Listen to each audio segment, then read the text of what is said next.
Presidente do Conselho de Imprensa eleito Otélio Ote compromete a continuar a luta por atingir liberdade de imprensa, liberdade de expressão, no ato eleva a qualidade de profissão jornalista. Presidente do Conselho de Imprensa eleito Otélio Ote hatou ida neva jornalista sira e edifício Conselho de Imprensa terça-feira semana ne. No Hanson presidente eleito ao se compromisso a continuar a luta né, por atingir a liberdade de imprensa, por atingir a liberdade de expressão, nós hoje a gente tem a profissão na treino e você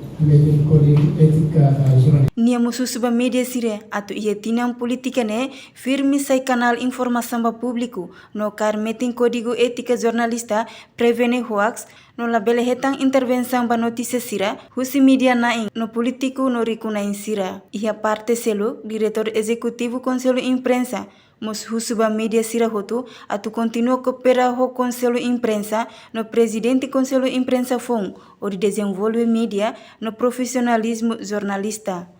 Reportagem Ana Rosária Casilda Soares, Televisão Timor Post.